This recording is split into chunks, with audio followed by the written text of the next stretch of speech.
Ya, buenas noches a todos, a todas, a todos. Tal como lo explicó el capitán, la idea de esta presentación, que la traté de verdad hacer lo más acotada posible, lo más enfocada a lo que él acaba de señalar, que dice relación con una próxima academia y entrenamiento que vamos a tener respecto al tema de búsqueda de rescate o el tema de ventilación táctica. Por lo tanto, el objetivo de este trabajo es hacer un, un conciso análisis de los sistemas constructivos que nos puedan servir para planificar alguna operación de emergencia. Entonces, el objetivo de esto es conocer los conceptos básicos de los sistemas constructivos de una edificación habitable, en este sentido más comunes que en Arica, en nuestro país, en Chile, y tal vez en otros países también son los más utilizados. Aplicar conceptos de planificación de operaciones de búsqueda, rescate y ventilación táctica de incendios, principalmente basados en los conocimientos que podemos adquirir con esta presentación. Y preocuparse, cuando uno habla de preocuparse, es lo que viene antes de hacerse cargo de la ocupación, en conocer de mejor manera el comportamiento de elementos estructurales y no estructurales de edificación. Yo considero que lo más importante de esta presentación que quiero hacer es que podamos entender hoy día que cualquier tipo de edificación se sustenta o se reconoce, identifican aquellos elementos estructurales y aquellos elementos no estructurales que van a ser fundamental para poder tomar decisiones respecto al búsqueda de rescate, como señalé, o también al tema de poder generar sistemas de ventilación en incendios. Para eso quiero partir con explicar qué es lo que es un sistema constructivo. El sistema constructivo es un conjunto de elementos y unidades de un edificio. Ojo, cuando hablo de edificio, en la Ordenanza General de Urbanismo y Construcción en Chile, que es la ley, digamos así, el régimen normativo que regula todo tipo de construcción y edificación, en su artículo 1.1 define edificación o edificio como una edificación, y edificación es todo lo que se construye. Nosotros culturalmente tendemos a pensar, cuando hablamos de un edificio, de algo, de un elemento en altura. No necesariamente, o sea, una edificación puede ser de un piso o un edificio puede ser de un piso, de dos pisos. Eso es lo que normativamente se reconoce en Chile como una edificación. ¿Ok? Entonces, un sistema constructivo entonces es un conjunto de elementos de un edificio que forman un sistema orgánico funcional con una misión constructiva, que puede ser, o que en esta misión constructiva es una, un orden de sostén, o sea, de estructuración, de protección de los espacios habitables, o sea, un concepto de cobijo, de cierre, de protección, o de obtención de alguna condición de acondicionamiento, o sea, el edificio puede lograr también un confort térmico para las personas que lo habitan, o de expresión arquitectónica que es de una imagen, diseño o forma que el diseñador, en este caso los arquitectos, quiso resolver. Entonces, un sistema constructivo permite la estructuración de un edificio, la protección de los espacios que se van a habitar, la obtención de un acondicionamiento, un confort térmico, tanto para el frío como para el calor, o de una expresión arquitectónica, el diseño, alguna cosa, hablemos más de punto de vista decorativo. Entonces, ¿qué elementos conforman un sistema constructivo? Un elemento constructivo es cada uno de los materiales que integran una obra de construcción y se suele clasificar en elementos estructurales y no estructurales. Los elementos estructurales entonces son las partes de una construcción que sirven para darle resistencia y rigidez. Es lo que mantiene en pie, por decir así, una edificación o un edificio. Su función principal es soportar el peso propio de los materiales y de la construcción y otras fuerzas como los sismos, los vientos, las lluvias. Pocas veces están diseñados también para algún choque o tipo de explosión. Pero generalmente los edificios eh, se diseñan para autosoportarse, pero también para resistir, en este caso, fuertes impactos de los sismos, que son fuerzas, digamos, los vientos, las lluvias, etc.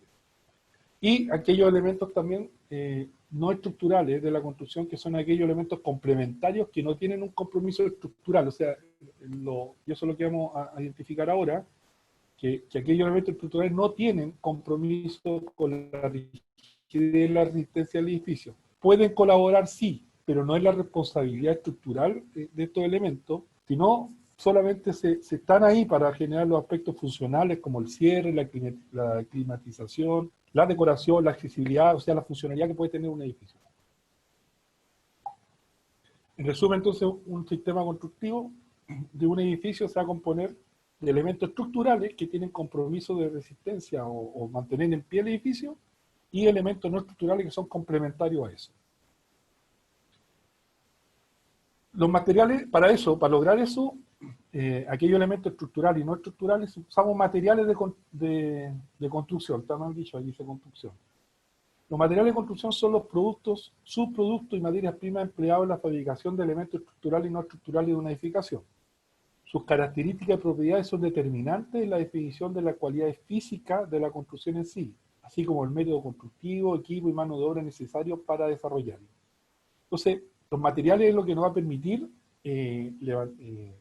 construir o edificar los elementos estructurales y no estructurales de un edificio. Y para ello, tenemos que identificar entonces las propiedades físicas y mecánicas que tiene un material de construcción.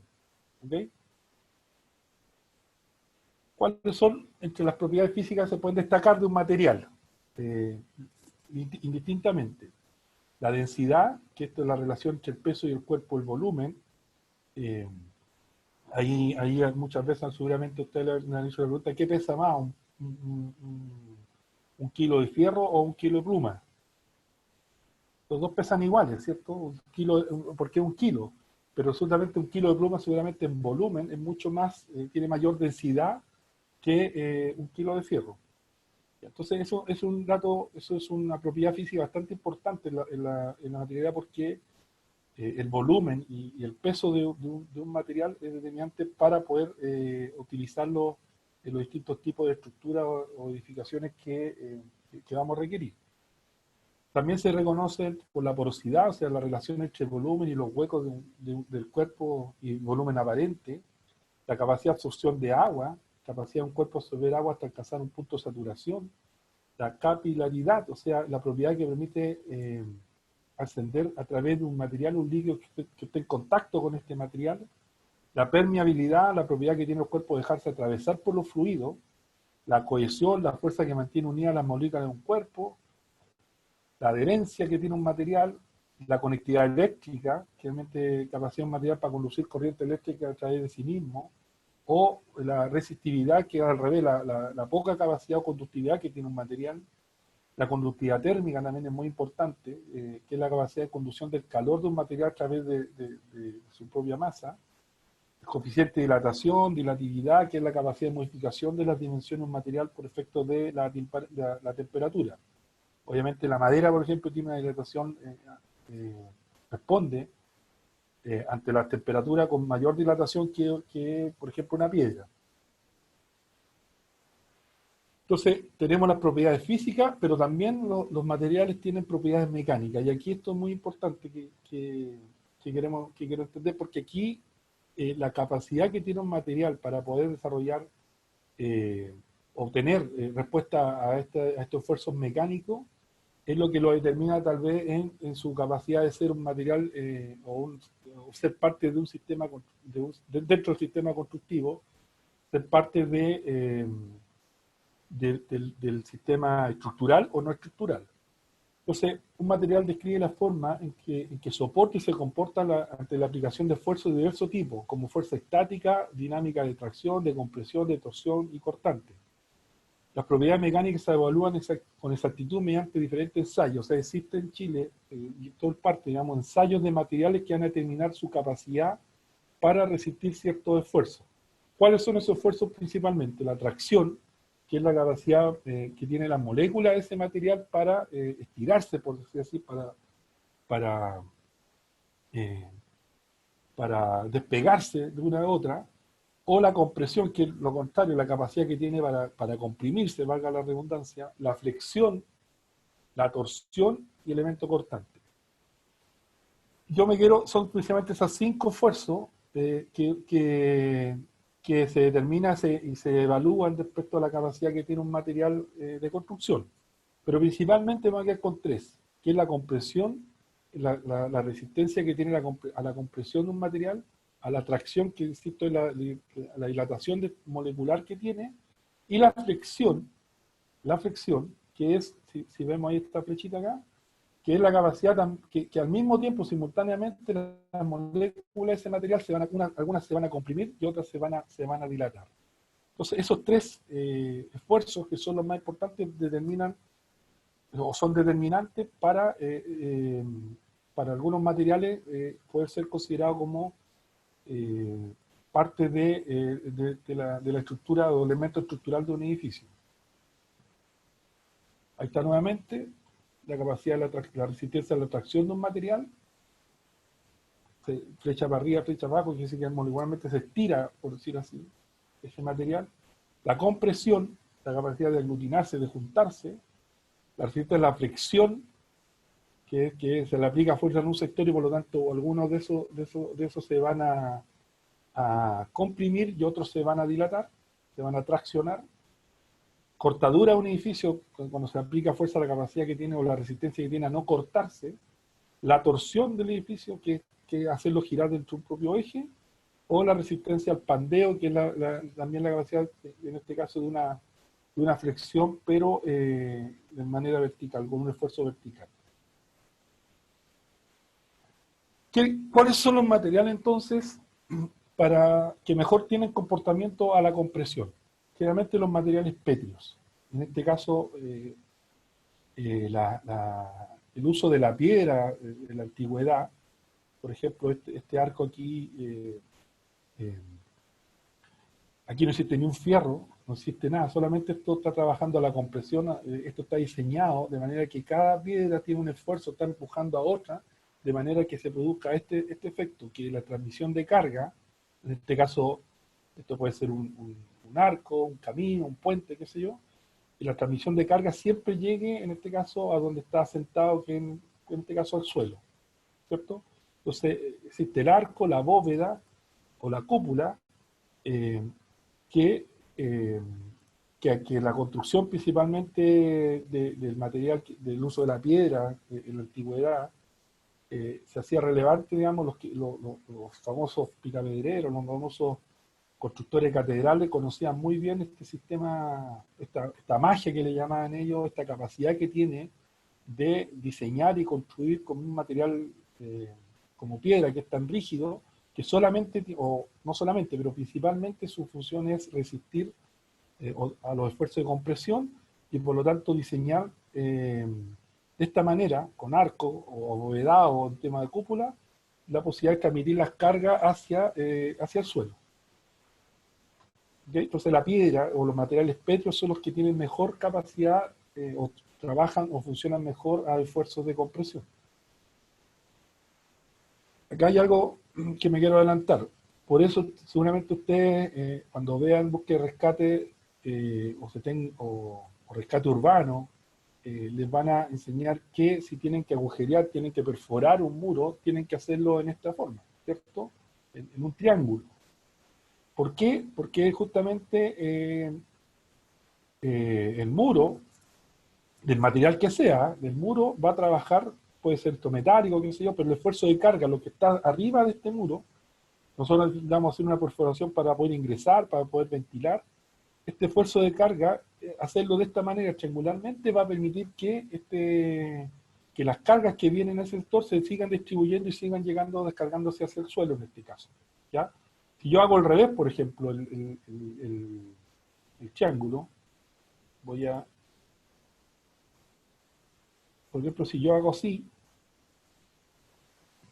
perforo acá, lo más probable es que este peso de este muro me provoque una fricción. Esto no está diseñado para la distribución de carga y por lo tanto esto puede producir el colapso. ¿Okay? Por eso se trabaja de esta forma, de manera triangular para la distribución de carga.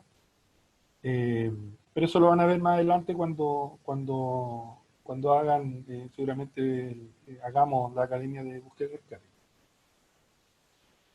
¿Cuáles son las estructuras que trabajan entonces mejor a la tracción, el material? Principalmente cuando se descubrió el acero y la nobleza de este material, se permitió diseñar en este caso sistemas estructurales en acero con sistemas de cercha o sistemas de envigado o vigas reticuladas, bajo este principio que la distribución de carga, en este caso el peso propio de la estructura, el peso del material, pero además la cubierta, la lluvia, los vientos, hacen que, como el acero tiene mejor, o responde de mejor manera al esfuerzo de tracción, que recordemos que se estiran las moléculas de este material, algunos también en menor diámetro, menor dimensiones, pueden trabajar también a la compresión, hace que la distribución de carga sea más homogénea, se pueda repartir de mejor forma y por lo tanto también se vaya hacia el suelo, como este principio que está acá, ¿cierto? Entonces, ese es un principio básico de la estructuración de los edificios, que las cargas generalmente lleguen finalmente al suelo donde el edificio está asentado, ¿ya? Y en eso, entonces, para poder salvar grandes luces, para hacer estos grandes galpones, se descubrió finalmente que el diseño estructural, en este caso del acero, permitía este sistema de distribución de carga y por lo tanto se podía diseñar y trabajar mayores dimensiones en este caso. ¿Okay? Si alguien tiene una duda me la puede hacer inmediatamente y vamos, pues, la podemos ir respondiendo inmediatamente. Este es un concepto que me aprovecho de eso, digamos, para entender un poquito por qué, qué es la estabilidad que tiene el triángulo. Si esta es una estructura, por ejemplo, y yo hago un esfuerzo en esto, lo más probable es que se produzca una deformación, porque la resistencia que tiene esta estructura, que es un cuadrado, no va, un sector de ella donde nosotros apliquemos la fuerza, lo más probable es que produzca este tipo de deformaciones, ¿ok? Por la resistencia que tiene. Por eso lo que se hace entonces es aplicarle lo que se llama una riostre, o algunos de los maestros le dicen un triangulemo, se le coloca otro del mismo material o otro material que generalmente me produzca entonces, o que esta forma cuadrada se produzcan dos triángulos. El triángulo es la forma geométrica que estructuralmente mejor trabaja en la distribución, es una forma, valga la redundancia, es una forma indeformable. ¿Ok? Entonces, para poder trabajar la distribución de carga, generalmente todas las estructuras tienden a triangularse, o a riostrarse en este caso, que es tratar de conformarla en un triángulo que va a evitar entonces deformaciones de este tipo, de esta naturaleza. Ya dijimos entonces que la piedra principalmente es un material que trabaja muy bien a la compresión, el acero es un material que trabaja muy bien a la flexión, perdón, a la tracción, y por lo tanto, ¿cuál iba a ser el material que trabajara mejor a la flexión? Que como vimos en el esquema era aquella que cuando se aplicaba ese esfuerzo a la flexión se producían estos dos esfuerzos también, pues, de resistir a la compresión y resistir a la tracción. Y se descubrió finalmente, se trabajó, se mezcló estos dos materiales, bueno, la piedra no, pero el cemento, que finalmente fue un tratamiento físico, químico, aplicándole aditivo, aplicándole agua, se convierte en una piedra prácticamente, y se le incorpora elementos de fierro, en este caso, para poder trabajar la flexión. O sea, y nace lo que se llama el hormigón armado o el concreto armado, que es un material que que es un gran descubrimiento en el desarrollo de la construcción en la humanidad, y en ese caso es un material entonces que va a permitir desarrollar mayor cantidad o mayor cantidad y mejor calidad de construcciones por su capacidad a la flexión. ¿Por qué? Porque es el hormigón en este caso el que va a resistir los esfuerzos de la compresión de mejor manera, el hormigón o el concreto, y el acero o el fierro es lo que va a resistir de mejor manera a la tracción. ¿Okay? Entonces, esta combinación permitió entonces de poder diseñar estructuralmente edificios de mayor altura, los rascacielos, qué sé yo, porque se dieron cuenta que tenía un mejor comportamiento de la flexión, que vuelvo a reiterar, es el esfuerzo donde se combina la compresión con la tracción. Dicho eso, este es un principio básico de un sistema constructivo o de una edificación. ¿Ok? Cuando yo diseño estructuralmente un edificio, por muy básico que sea este diseño estructural, lo que yo busco con los materiales, con el sistema constructivo que yo tengo, es que el edificio, por su propio peso, pero además el peso adicional que puede ser las personas que lo habitan, los materiales adicionales, los mobiliarios, el equipamiento, los esfuerzos, los sismos, cuando hablamos de los sismos es una fuerza que se le aplica puntualmente a un edificio. El viento también es una fuerza que se le aplica al edificio, una nevazón, una lluvia torrentosa, qué sé yo. Eso, lo que tenemos que en este básico diseño estructural es que el edificio tiene que ser capaz de distribuir las cargas y hacer que bajen hacia donde está cimentado, donde está fundado. Yo lo que busco entonces es que al momento de diseñar un edificio, el edificio estructuralmente, lo que tengo que hacer es que todas las cargas del edificio, vuelvo a retirar por peso propio, todos los elementos que habitan y componen el edificio, tengan que llegar finalmente al suelo donde está cimentado. Ojalá en roca generalmente, donde yo construí, donde lo fundé, donde lo construí, lo cimenté. ¿Ok? Ese es un principio básico de un diseño estructural. Todos los edificios, todas las edificaciones tienen que trabajar bajo este principio de distribución de carga. Entonces, para lograr ese principio, se busca entonces un equilibrio entre la resistencia del edificio y la ductibilidad del edificio. ¿Ya? Y ahí aparecen entonces, por ejemplo, principalmente en el uso del hormigón armado, que explicamos que es el material que permite la mayor cantidad de, o sea, trabaja de mejor manera los esfuerzos de flexión y permitió diseñar en mayor cantidad de altura, sobre todo en zonas que requieren o tienen mayor esfuerzo, o sea, mayor cantidad de sismos, como en nuestro país, por ejemplo. En ese sentido, en ese equilibrio entre resistencia y ductibilidad, el objetivo es que se diseñe y se construya un edificio que sea capaz de resistir o no se desplome ante estos esfuerzos. ¿Okay? O sea, un edificio puede sufrir daño. La norma sísmica, principalmente, la que ocupamos en Chile, y generalmente que es muy homologada a la norma americana, a la norma gringa, lo que busca es que un edificio pueda resistir o tenga una capacidad de resistencia que permita la evacuación de las personas que habitan ahí. ¿Okay? Entonces, el diseño estructural que uno hace, determinando las dimensiones de los elementos estructurales de ese edificio, ¿cierto? Sabemos que el edificio se compone de elementos estructurales y no estructurales, pero los elementos estructurales de un edificio tienen que enfocarse a que el edificio sea capaz de resistir un sismo de magnitud sin que se colapse, sin que se desplome, permitiendo la evacuación, en este caso, o la salida de cada una de las personas que habitan ese edificio. ¿Okay? Principalmente en Chile, entonces, o en muchos países se trabaja el principio del marco rígido, que es la composición de pilares de hormigón armado y vigas de hormigón armado. ¿Okay? Y, por lo tanto, la mayoría de los edificios que se construyen en nuestro país trabajan bajo este principio de viga y pilar, que se llama, o marco rígido. ¿Okay? Bueno, hoy día, después del terremoto del 2010, para evitar este tipo de riesgo, la norma sísmica fue más exigente y por lo tanto la mayoría, yo diría que a esta altura casi todos los edificios son completamente en hormigón armado.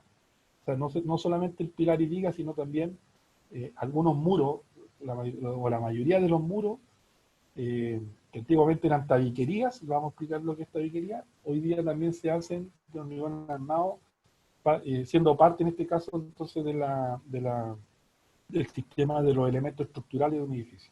¿Okay? Entonces, Perdón, una pregunta. ¿sí? Mi director, buenas noches. Luis Colina. Quería Doctor, hacer una dígame, pregunta dígame. respecto a cómo va el sistema. He escuchado, yo no entiendo nada de construcción, pero he escuchado, por ejemplo, dice viga invertida, viga maestra, por ejemplo, en cuanto a la resistencia, ¿se usa por alguna razón especial ese tipo de viga? Gracias.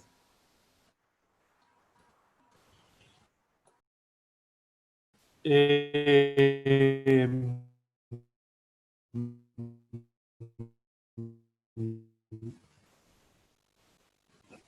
se lo, sí, voy a ver si qué mono tengo aquí. A ver.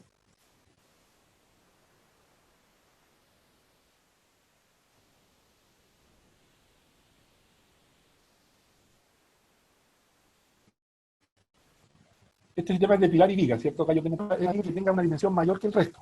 Yo puedo, de, de acuerdo al diseño estructural de un edificio, yo seguramente tengo una viga, por ejemplo, esta puede ser una viga madre, y esta una viga de menor dimensión. ¿Ya? Entonces, entonces esta tiene mayor responsabilidad estructural que esa, por ejemplo. Por eso ya. Ahora, yo tengo, por ejemplo, voy a dibujarlo acá. Yo tengo un pilar acá,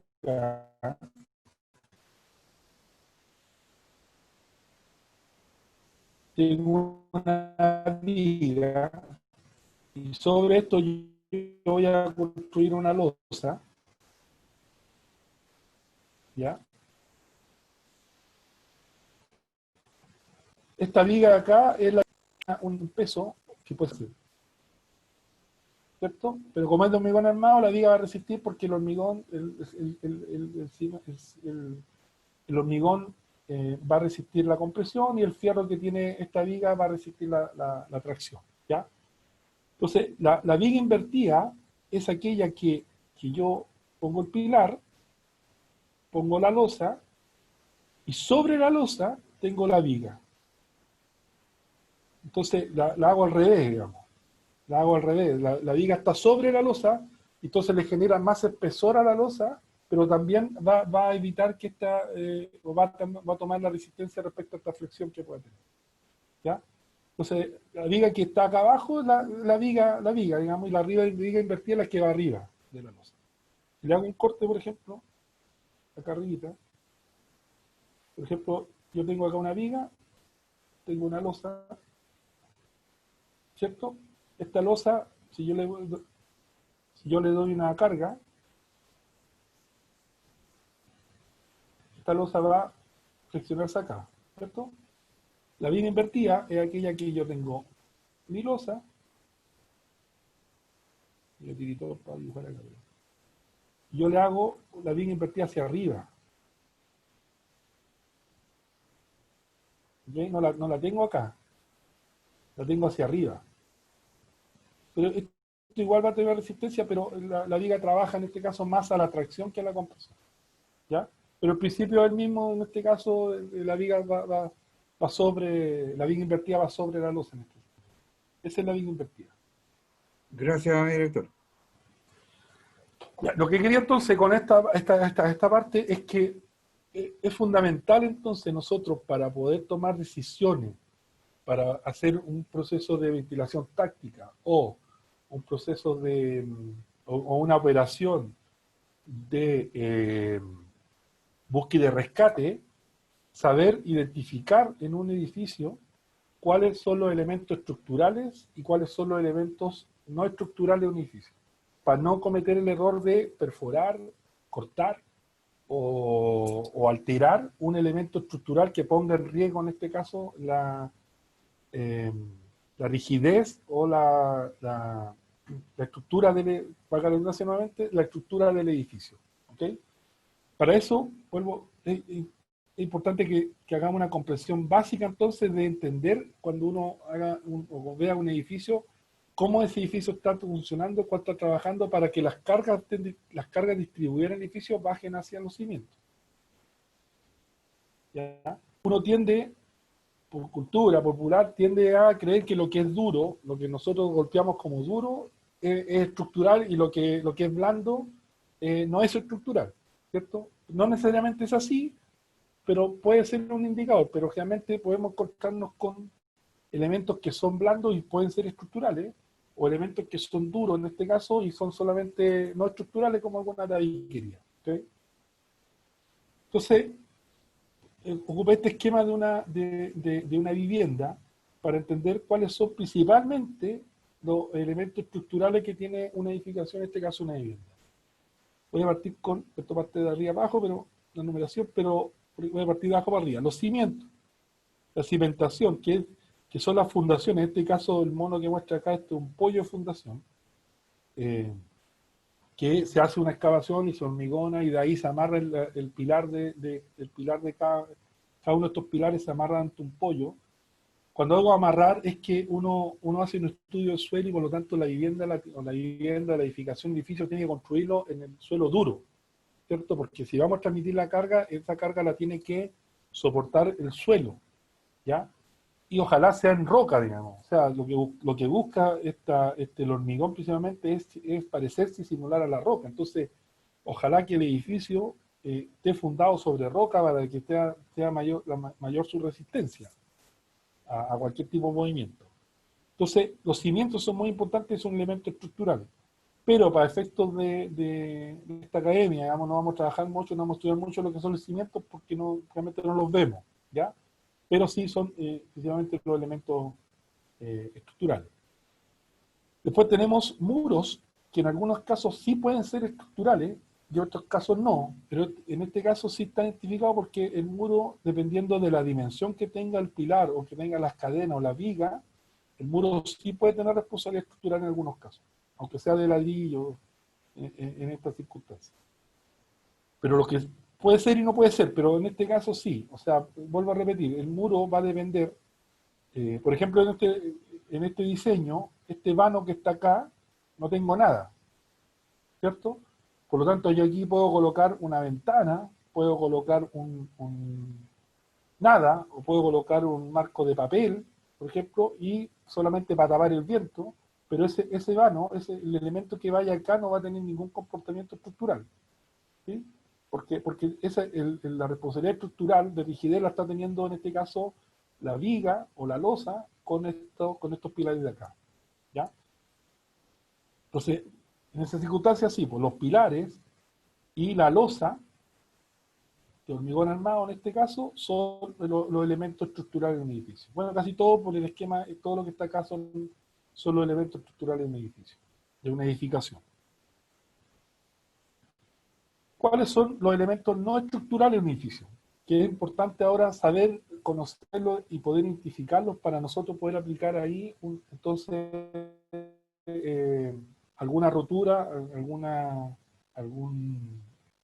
hacer alguna, para poder aplicar búsqueda de rescate, o hacer ventilación, hacer ruptura de alguno de estos elementos que no va a comprometer entonces estructuralmente el edificio.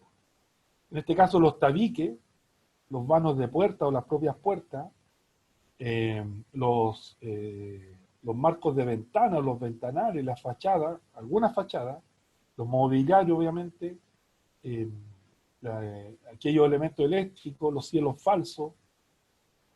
Ahí vemos que en este caso hay una estructura, no es una losa, pero una estructura de entrepiso, entonces hay un cielo falso, obviamente el cielo falso no tiene compromiso estructural, los sistemas eléctricos, la techumbre, el sistema de iluminación, el aire acondicionado, algunas tuberías, algunos chafs, algunos paramentos que son de tipo ornamentativo, las divisiones como ve los tabiques, todos esos son los elementos no estructurales que no tienen comportamiento o no tienen responsabilidad estructural sobre los edificios.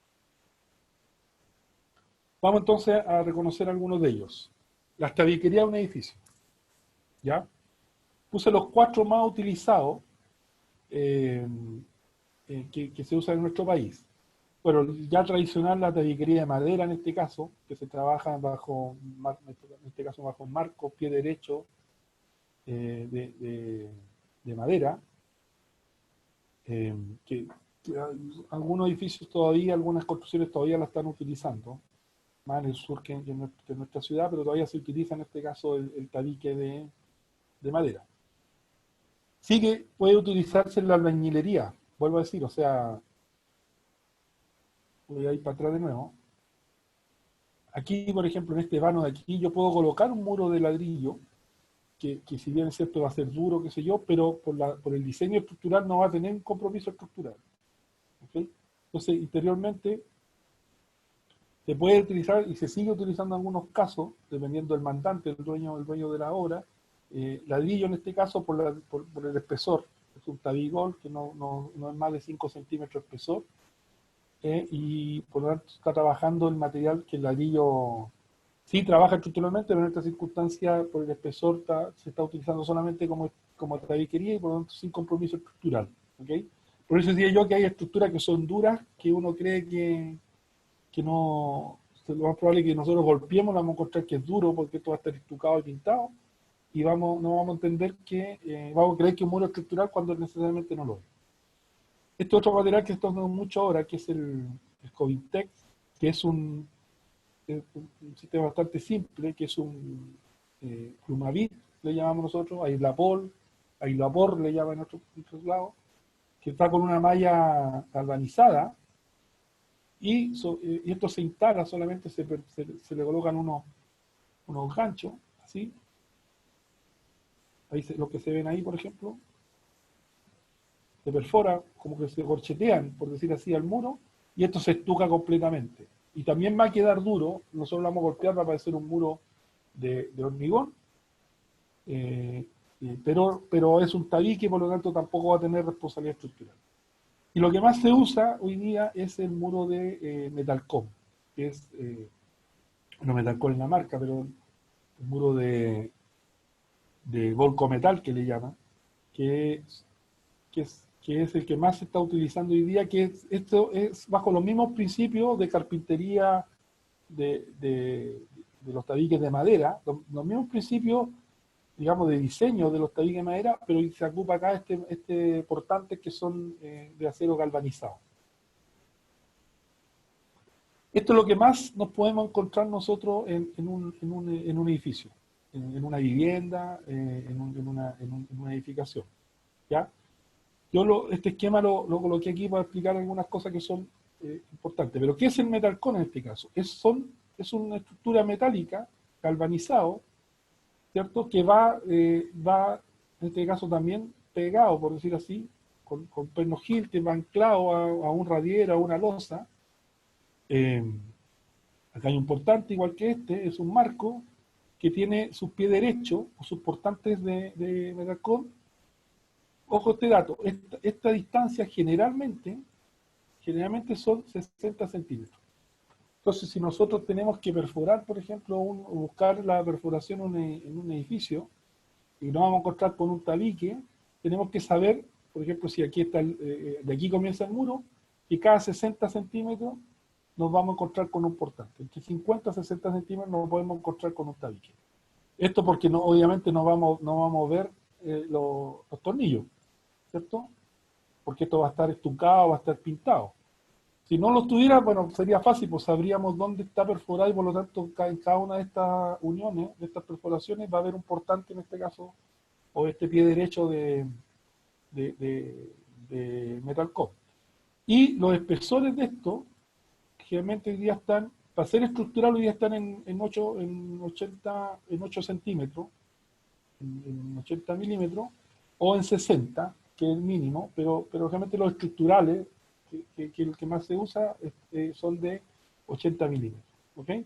Por cierto, importante, una estructura como esta, estos son los portantes que se instalaron, se le coloca una aislación, que generalmente es lana de vidrio o lana de mineral, en algunos casos puede ser también un ailapol o un ailapor, un Plumavit, y se le coloca por ambas caras una plancha de volcanita, ¿ya? Dependiendo dónde se instale esto, esta plancha volcanita va a tener que tener un espesor, pero principalmente lo que se llama una resistencia al fuego, ¿okay? Hay volcanita que es resistente a la humedad, que se puede colocar en los baños, por ejemplo, y va a permitir instalar la cerámica sobre esto. Hay otras que son F60, que van a tener una resistencia, el F, ¿cierto? El F60, el F30, ¿cierto? Significa que este material tiene una resistencia al fuego de 30 minutos antes de que colapse, ¿ya? F60 que se exige en algunos casos 60 minutos, ALFE 90, 1 hora y media, ¿ya? Eso va a depender por el tipo de volcanita que se le instale, el espesor también, si es 60, 80, el tipo de aislante que se coloque. En algunos casos se coloca una plancha de OSB o de algún aglomerado y sobre eso la volcanita. Eso va a depender de la especificación técnica, pero lo que más nos vamos a encontrar nosotros en una edificación hoy en día es la tabiquería de Metalcom, ¿ya? Y lo que tenemos que saber entonces es que el espesor puede ser entre 60 y 80, y cada 60 centímetros nos vamos a encontrar con un portante en este caso. Ahí tenemos nuevamente un esqueleto, pero coloqué aquí para que veamos más o menos cómo es el esqueleto donde se necesita encontrar un marco de ventana, o un vano que se llama. Un barco puerta o ventana, ¿ya?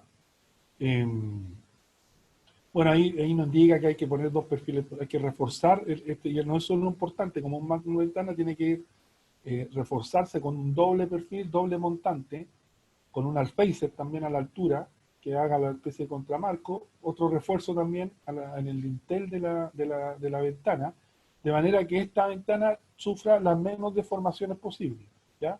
Hay algunos arquitectos que le piden que les coloquen una wincha, como mostramos nosotros ahí también, arrostrada, ¿cierto?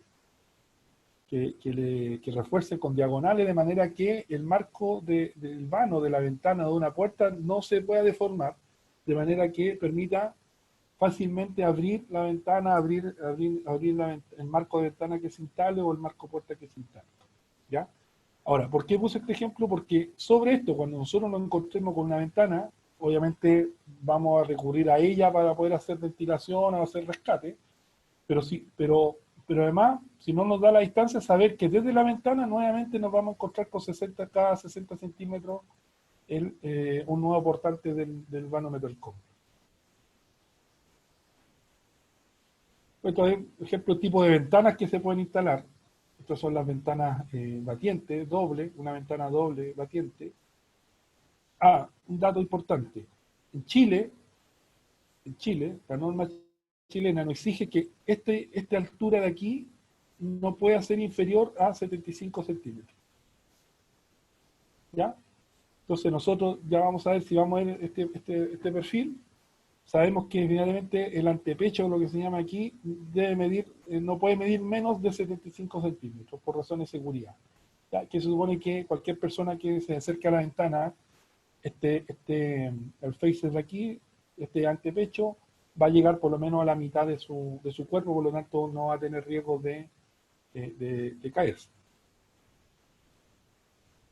Entonces, las ventanas generalmente,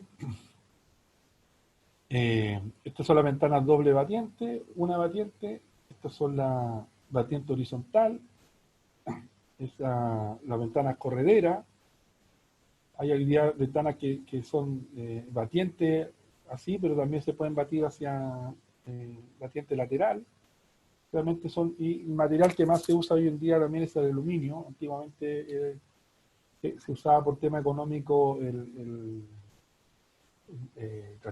perfil metálico, por tema económico, pero hoy día existe el aluminio económico, por lo tanto la gran mayoría de las viviendas, incluso viviendas sociales, están trabajando el perfil de aluminio. Muy poco se está usando el perfil de metálico, y el de madera también cada vez menos, también, por tema de costo la madera también es más costosa en este caso que un aluminio económico. Los tipos de puertas también, para que las conozcamos, son las puertas abatibles ciegas, o sea, la puerta de placarol, que realmente vamos a ver lo que es eso, o la puerta con cristales, puerta completamente de cristal, una puerta corredera con cristal, puerta corredera de cristal completa, abatible doble cristal, abatible con un paño fijo, la plegable y la plegable con cristal, que son generalmente las más comunes son estas, ¿cierto? La más común es esta, que es una puerta de placarol, que la más barata, la más económica, una puerta tiene una resistencia, un F30, o sea, por eso es recomendable siempre, decían, dormir con las puertas cerradas, porque si ocurre un incendio en la cocina mientras estamos durmiendo, ocurre en el living, yo tengo media hora, o sea, primero no me voy no me voy a intoxicar con los humos que puedan salir, pero además tengo media hora para poder que me puedan rescatar o que el incendio pueda propagarse, en este caso, hacia uno de los dormitorios, ¿ya? La más rasca, la puerta más barata, aún así tiene una resistencia por norma de un F30, y por otro me da 30 minutos de plazo, de tiempo. Esta es la puerta. ¿Por qué dura 30 minutos? Es la principal puerta que se usa en las viviendas en Chile. Es la puerta placarol, ¿ya? Que es una estructura, esto es una estructura metálica que tiene dos placas y adentro tiene un bastidor de madera, ¿cierto? De maciza. Tiene dos placas de 5 milímetros cada una y adentro tiene este cartón corrugado, ¿ya? En algunos casos también tiene lana mineral o tiene plumaví o islapol, que la hace le genera mayor densidad a la puerta, pero generalmente la puerta placarol es la que tiene cartón corrugado, dos placas de 5 milímetros y un bastidor de madera, ¿ya? Comercialmente las puertas están de 70 a 100, 110, pero las más utilizadas en los diseños de vivienda en nuestro país, en nuestra ciudad, son de 75 centímetros a 90 centímetros. Y la puerta de calle generalmente tiene entre 85 y 90 centímetros y las puertas de dormitorio tienen 75 o 80 centímetros, ¿ya? Entonces cuando nosotros veamos una puerta, esa puerta es lo más probable que tenga 75 a 90 centímetros de ancho y de 2 metros a 2 metros 10 de alto, ¿ya? Importante tener esos conceptos porque para no tener que medirlo, digamos, sepamos inmediatamente si cuánto mide la puerta, cuánto puede medir la puerta y cuántas personas pueden entrar ahí simultáneamente, qué material podemos entrar, con qué dimensiones tenemos en este caso, de un vano. Otro elemento no estructural, o sea, que sí lo es, digamos, pero que en algunos diseños puede considerarse la techumbre como parte del elemento estructural, pero no generalmente por la rigidez del edificio, sino por el nivel de protección que esa edificación va a tener, ¿ya? Nosotros tenemos costumbre de llamarle techo a todo, ¿cierto? Súbete al techo, mira el techo, qué sé yo, pero techo, solamente, la estructura de techo es todo esto, ¿ya? Pero, o sea, el techo principalmente es la estructura, la cercha, que puede ser madera, en este caso el dibujo es de madera, pero puede ser de madera o metálica, ¿cierto? Recordemos que lo que busca que cualquier este diseño de esta cercha, que cualquier esfuerzo, el peso, el viento, la nieve, la lluvia, o una persona que quiera caminar por acá arriba, nosotros tenemos que hacer la distribución de las cargas, hace que esta cercha distribuya las cargas de ese peso y las transmita por los muros hacia los cimientos de esta casa, de esta vivienda, ¿ok? Pero ¿cuáles son los componentes de una estructura de techumbre? ¿Cierto? Tenemos, voy a botar de abajo para arriba, pero estructuralmente, tenemos solo la estructura, la cercha, ¿cierto? Que es la que va a soportar las cargas en este caso, que como lo señalamos recién. Sobre eso se colocan lo que se llama unas costaneras, que es otro elemento que puede ser el mismo material u otro, que lo que busca la costanera es poder dar con las dimensiones de la plancha o de la cubierta para poder afianzarla. ¿Okay? Esta distancia que tiene cada una de las costaneras, esta plancha de aquí, que puede ser una plancha sin calún, yo acá la voy a perforar, ¿cierto? Entonces, seguramente si yo no tuviera esta costanera, esta plancha tendría a guatearse, como se dice, a pandearse. ¿Okay? Entonces lo que hago, le coloco esta costanera aquí, que permita la rigidez de la estructura y me permita afianzarla de mejor manera, ¿ya? Entonces esta distancia que yo tengo, la costanera entonces no tiene va a colaborar, pero no tiene ningún comportamiento estructural, ¿ya? Sí, me puede amarrar la cercha, puede evitar que las cerchas se pandeen, pero la función principal de una costanera es que estas planchas de aquí vayan afianzadas, se puedan apernar, por decirlo así, atornillar a la estructura, ¿ya?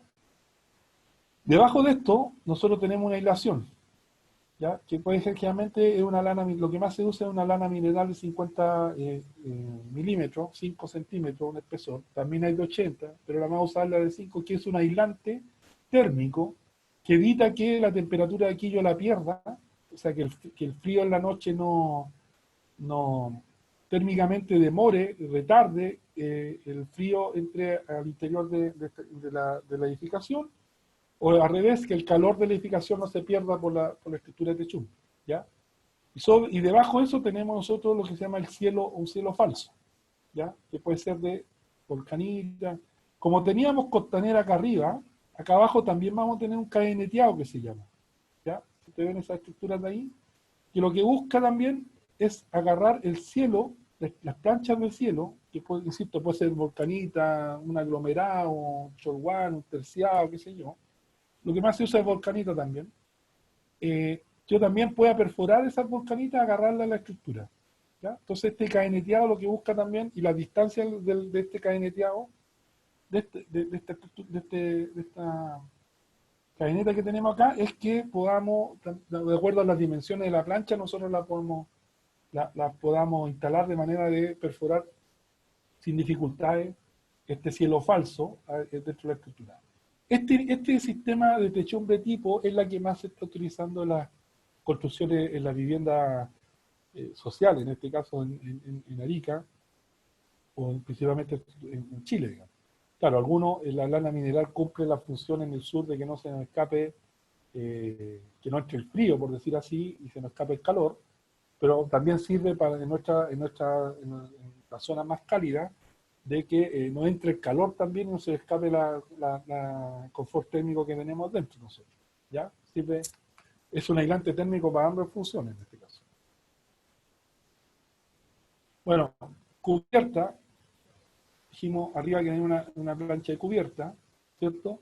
Hay distintos tipos de materiales de cubierta. Las tejas asfálticas, tenemos las tejas de arcilla, el asbesto cemento, el fibrocemento, el asbesto ya está como material peligroso, está considerado. Antiguas planchas de pizarreño que se llaman, muchas que todavía quedan por ahí, como esta.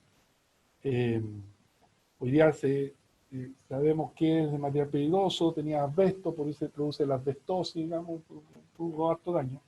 Pero hoy día se llama efectivamente fibrocemento.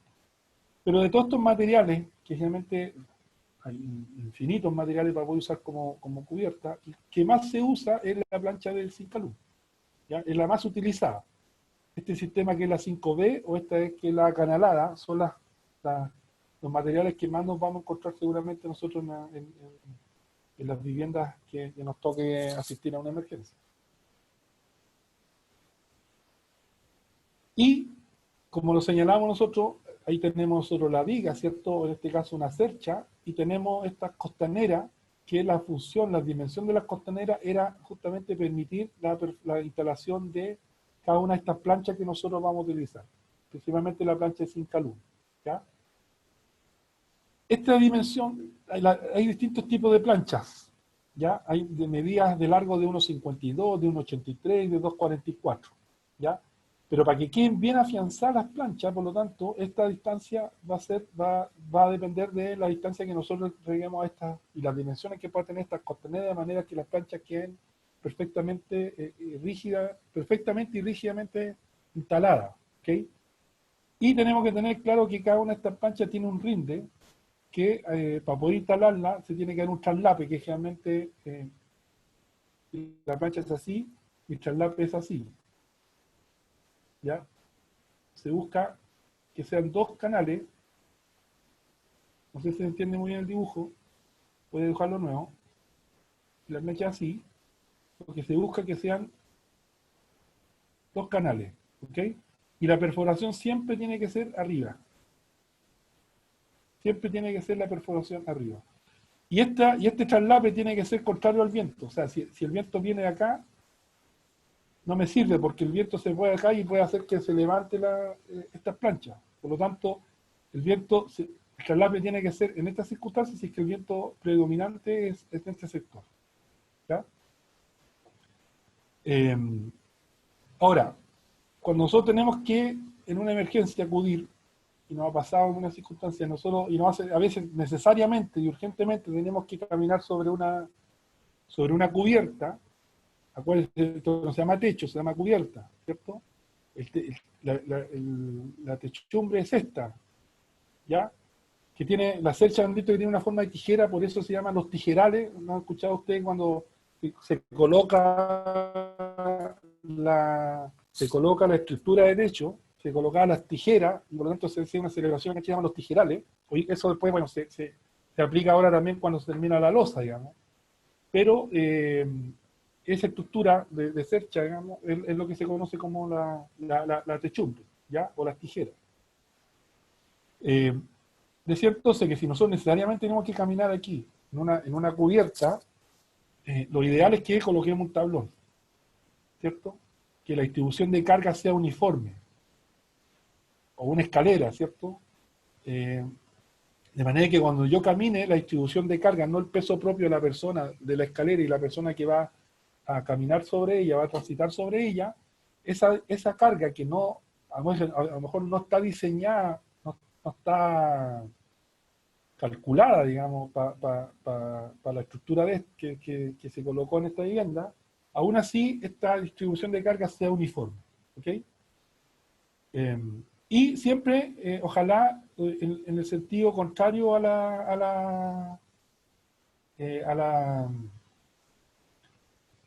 o sea, perpendicularmente en este caso a las vigas que tienen mayor resistencia, ¿ya?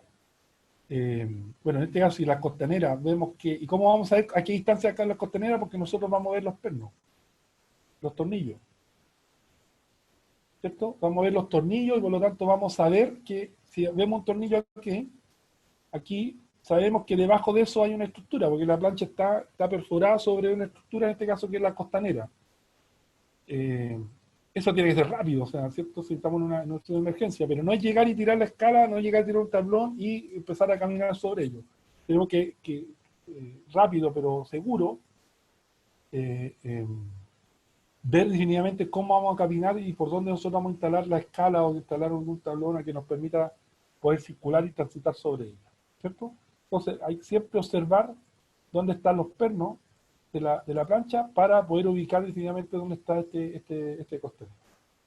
¿Ya? Sabiendo siempre que las planchas tienen un traslape, que es lo que acabo de explicar acá. Mi director, una consulta. Digamos. En caso de teja, porque yo he visto casas que tienen la cubierta y aparte encima tienen teja. Cuando hay un incendio, ¿habría que quitar las tejas primero para poder tener una mayor equilibrio y resistencia? ¿O se puede colocar la escalera, como usted dice, arriba de las tejas? Las tejas, igual, si esto fuera un techo de teja, igual van a ir sobre unas costaneras. O sea, puede ir sobre, primero yo he visto que las tejas se coloca una plancha como esta, de madera, así, por supuesto, y sobre eso se van a colocar las tejas, ¿ya? O en su efecto, si estas fueran las tejas también van a tener un traslape, la que va acá arriba, ¿ya? Entonces, estas tejas van a amarrar también, van a ir amarradas a una costanera abajo.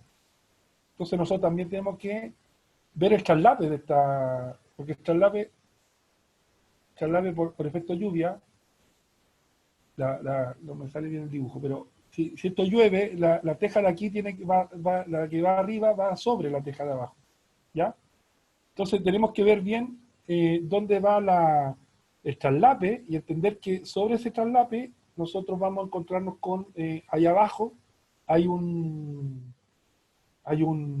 costanera seguramente que va a permitir nosotros poder instalar la escala o poder caminar, transitar sobre ella, ¿ya? Pero vuelvo a insistir, o sea, lo ideal es que esa escala sea siempre atravesada, por decirlo así, de manera que la distribución de carga sea efectiva. Si yo puedo colocar, por ejemplo, la escala acá para caminar, lo más probable es que el esfuerzo, y si hay 2 o 3 personas, las costaneras no nos van a resistir, ¿cierto? Entonces la idea es que esta distribución de carga también se transmita a las vigas o a las cerchas principales de la techumbre, ¿ya?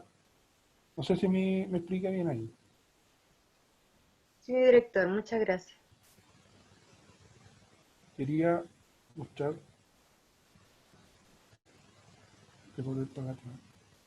recordemos, sí, recordemos que cuando hablamos del tema de la techumbre, es lo que explicaba acá, por ejemplo, si yo coloco y voy a caminar allá, eh, o tenemos que transitar, necesariamente transitar sobre esto, recordemos que la techumbre tiene una estructura que es más resistente que las costaneras. Las costaneras generalmente están en un material, una madera, un perfil pequeño, un perfil de cincalún, cincado en este caso, que es solamente para poder apernar y agarrar las planchas, ¿ya? No está diseñado para soportar el peso. Nosotros lo que tenemos que tratar de hacer entonces es distribuir las cargas de manera que el peso, en este caso de un tránsito sobre la techumbre, la lleve en este caso la cercha, en este caso, o el envigado, ¿ya? Ahora, si necesitamos nosotros hacer ventilación, si necesitamos nosotros hacer ventilación y vamos a agarrar un bichero, vamos a agarrar algo para perforar, también debajo de esto nosotros tenemos que identificar en el cielo falso donde está la junta de cada uno de las planchas y saber que en cada una de estas juntas va a haber un cadeneteado, ¿cierto? Entonces no vamos a perforar donde encontremos con la junta de cada una de las planchas, o en este caso, o donde podamos identificar o ver en ciertos lados los tornillos, sino que tiene que ser al distante de ellos, por lo menos. Obviamente estos cadeneteados aquí son por el timbre de las planchas, este cadeneteado son cada 50 centímetros. Entonces, si nosotros vamos a identificar, si yo tengo la vista de abajo, por ejemplo, el tornillo o la junta de una plancha con otra, nosotros no vamos a perforar este sector de acá, o acá, porque sabemos que no vamos a encontrar bueno, si es para ventilar da lo mismo, pero si por mayor dimensión lo que tenemos que hacer es buscar darle una distancia y saber que dentro de 50 centímetros hay otro, va a haber otro cadeneteado. Entonces la perforación la tratamos de hacer entre cada uno de ellos. Entonces es importante observar bien la estructura, en este caso los cielos, si es que queremos de abajo hacia arriba hacer la perforación. ¿Ok? Obviamente lo más importante es que no perforemos donde hay una cercha, porque ahí definitivamente no vamos a poder perforar ni el cielo ni la cubierta. Mi director. Dígame. Buenas tardes, Felipe Fernández. ¿Cómo está? Bien, bien. En el tema, por ejemplo, ¿usted se refiere a romper la lata de zinc con una motomoladora, una motodisco? ¿O cómo se realizaría esas perforaciones? Eso lo vamos a ver en la próxima academia, que es de ventilación o de ventilación táctica, cómo se rompe, qué herramienta preferir. Yo lo que estoy tratando ahora es explicar dónde rompernos, ¿okay? Ah, claro. Para no dañar la herramienta, dónde sería tratar de identificar bien cómo es la estructura de la techumbre, de manera de no dañar, por ejemplo, la herramienta tratando o perforando por ejemplo, o usándome con una costanera metálica, por ejemplo, o un cadeneteado metálico, ¿ya?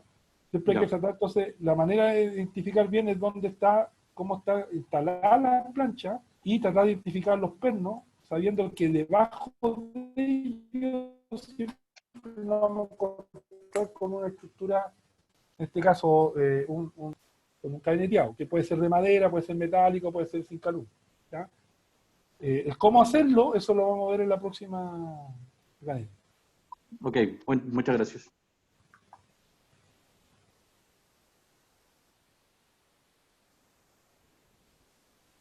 Bueno,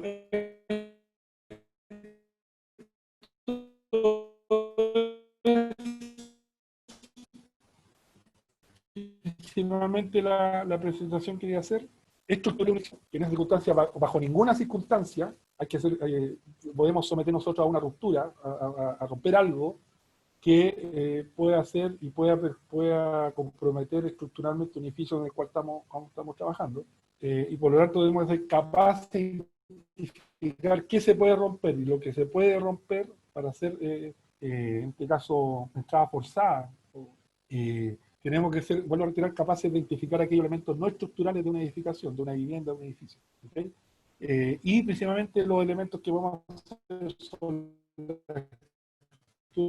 techumbre, los vanos, que los vanos ya están rotos, por decirlo así, o sea, hay ventanas de aluminio que se sacan con la mano, digamos, se levantan hacia arriba, se baten y se sacan, ¿cierto? Saber que las puertas de placarol, las puertas tienen 50 5 centímetros de espesor y por lo tanto adentro hay cartón que también, pero si es que no podemos obviamente abrir y abrir la puerta como una ¿ok? Pero la invitación son los elementos estructurales, cuál es el techo del segundo piso, ¿cierto? Y tratar de identificar cuáles son los elementos estructurales y no estructurales, ¿ya? Después uno va a andar golpeando, va a tratar de hacer una lectura de las edificaciones que uno visita, que uno vive, qué sé yo, naturalmente va a decir, mira, aquí este elemento, este edificio estructural, este es una viga, este es una cadena, este es un tabique, por lo tanto esto no es estructural. Eso lo hay en la práctica, pero la verdad, la invitación es eso. Traten de ir jugando con eso. Cuando visiten una casa, lo inviten, una vivienda, una construcción, traten de identificar cuáles son los elementos no estructurales y por lo tanto esos son los elementos a los cuales se podría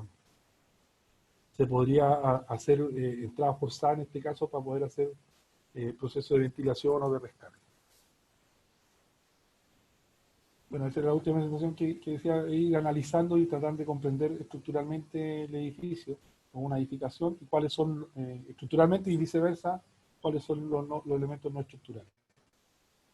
Ese sería mi capitán. No sé si cualquier pregunta, cualquier duda, consulta, o de esto o de otra cosa lo podemos resolver al tiro.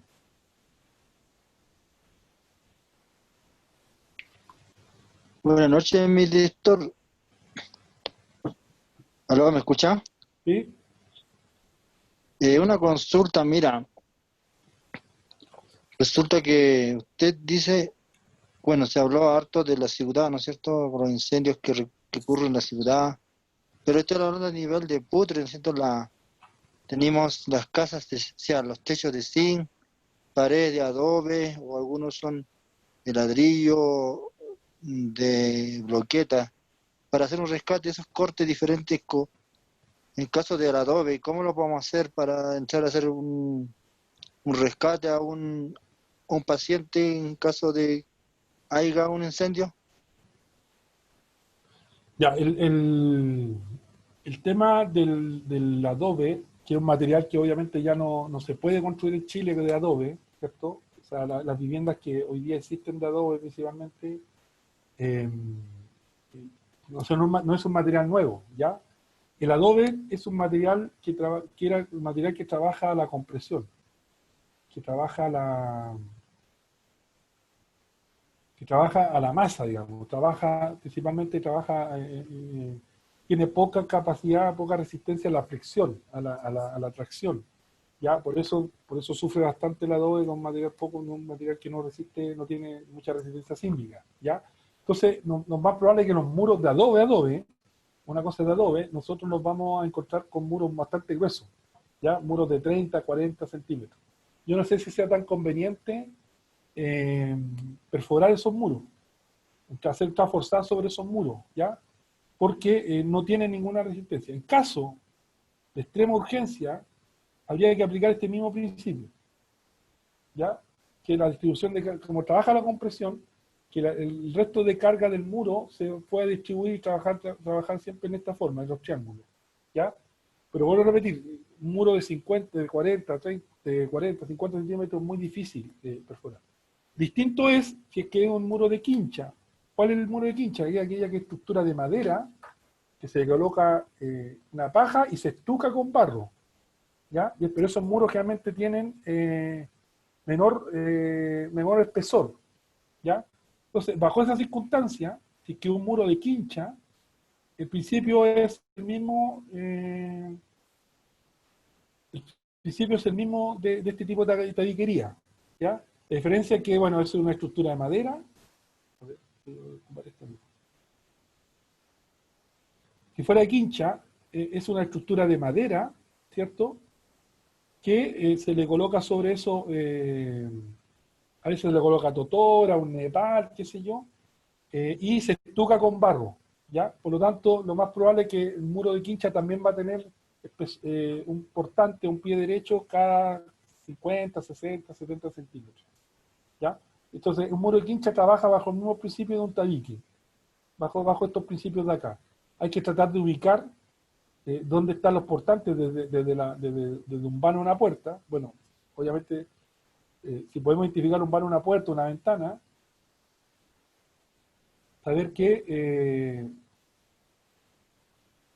este esquema me sirve. Si vamos a encontrar una ventana y no podemos entrar por esa ventana y necesitamos perforar, saber que cada 50 o 60 centímetros nos vamos a encontrar con otro portante, en este caso que es de madera, y por lo tanto entre ellos podemos hacer alguna ruptura, ¿ya? Pero el muro, respondiendo a la pregunta, si el muro es de adobe a adobe, son 40, 50 centímetros, que es muy difícil poder perforarlo. Y obviamente una perforación, por la calidad del material, va a poner en riesgo el colapso de ese muro. No sé si te logro responder. Sí, no, que yo soy acá de la octava compañía de Putre, por eso la mayoría de las casas en la comuna son de tapial y adobe. Entonces, por eso preguntaba en caso de un rescate, o puede ser que si se hace un corte triangular, puede ser que se derrumbe.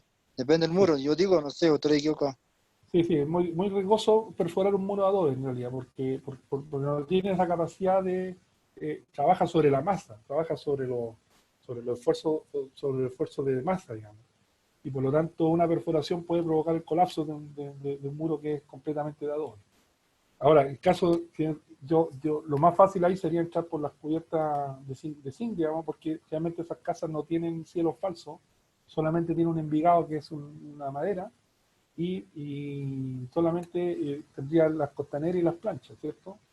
Pocas casas, por lo menos las que conozco, no tienen cielo falso, por lo tanto, por el techo sería más vulnerable el ingreso.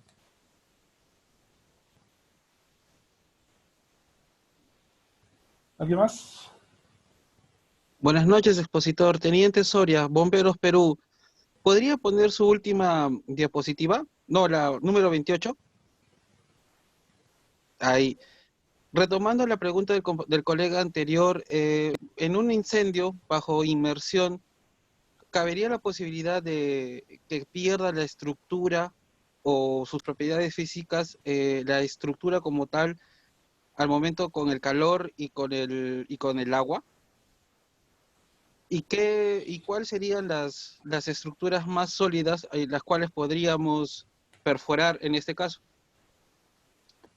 El hormigón, el ladrillo, el hormigón, la bloqueta, esos materiales pétreos que se llaman, sí sufren, podrían sufrir deformaciones en caso de los cambios bruscos de temperatura, producto de la alta temperatura que puede producir el fuego, y si le aplicamos nosotros esa baja temperatura con la aplicación del agua, podría sufrir una deformación, pero no para el colapso, digamos, ¿ya?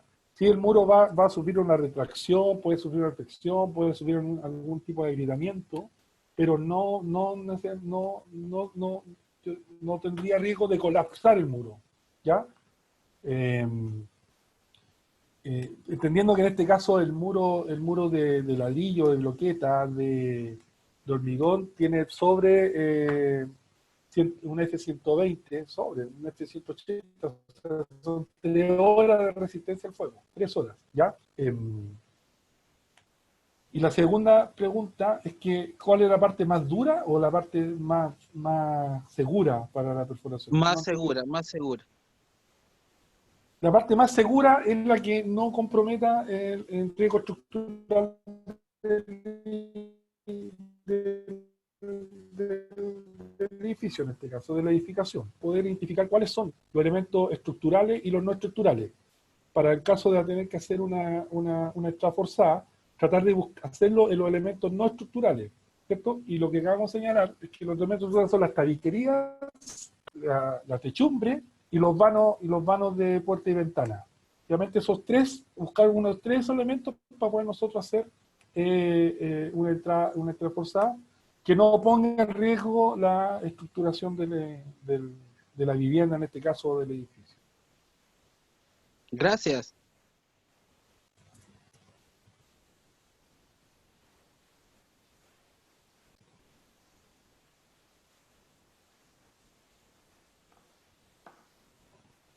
Bien, ¿alguna otra pregunta?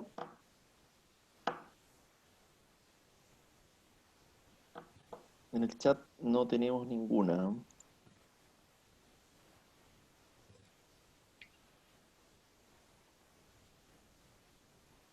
Bien, importante es la información que nos entregó el director, debido a que, como les comenté en un inicio, vamos a tener una academia el próximo jueves, donde vamos a ver ventilación, vamos a ver búsqueda y rescate, pero principalmente vamos a ver algunos conceptos de RIT, donde es muy importante que nuestros conocimientos en términos estructurales de cómo se está construida una edificación sea importante para nosotros para poder saber en qué partes o en qué lugares de esta podamos nosotros intervenir, incluso para temas de autorrescate. Así es que le doy las gracias al director por la exposición del día de hoy y aprovecho de comentarles que, bueno, en víspera de nuestras fiestas patrias, el día jueves vamos a tener una academia bastante interesante en la que va a participar o van a exponer dos médicos del Cuerpo General de Bomberos Voluntarios del Perú, y que nos van a exponer sobre el trabajo que han tenido ellos como bomberos en la pandemia que estamos viviendo. Así que todavía no está confirmado el horario, pero yo creo que va a ser a las 20 horas como es de costumbre. Pero sí va a ser este jueves 17, ¿ya? Y les insisto, es una importante exposición que ellos van a compartir con nosotros en términos de este tema en particular. Así que desde ya los dejo cordialmente invitados y obviamente que por los diferentes grupos de WhatsApp vamos a transmitir la información.